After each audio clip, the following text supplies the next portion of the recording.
సభ్యులు ఇట్లాంటి వాళ్ళు పార్టీ సంస్థాగత నిర్మాణంలో కీలకమైన వాళ్ళు ఉంటారు. వాళ్ళు అస్సలు పట్టించుకోరు అట్లాంటి.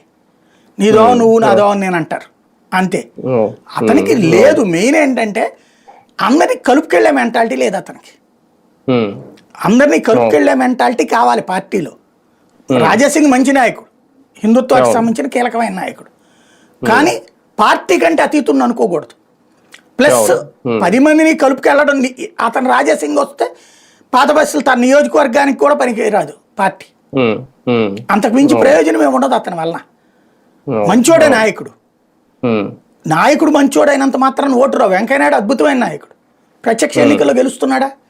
లేకనే కదా ఆయన పరోక్ష ఎన్నికలకు వెళ్ళిపోయింది. కొన్ని మనం అర్థం చేసుకోగలగాలి.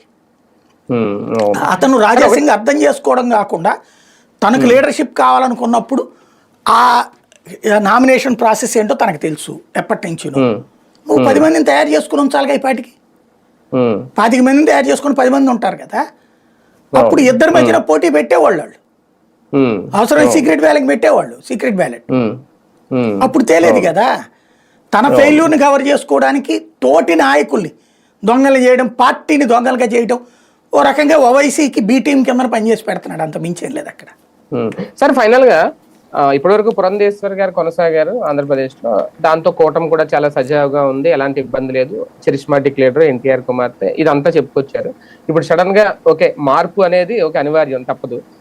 ఇలాంటి టైంలో దీనివల్ల ఏమన్నా టీడీపీకి ఏమన్నా కొంత నష్టం ఏమన్నా జరుగుతుందా? ఆమెకి ఏమన్నా ఒక కీలక పదవి కూడా ఇచ్చే అవకాశం ఉందని ప్రచారం జరుగుతుంది. అలాంటిది ఏమన్నా అంటే బేసిక్గా రేపు మళ్ళీ కొత్త కమిటీ వస్తుంది. నడ్డా వెళ్ళిపోతాడు.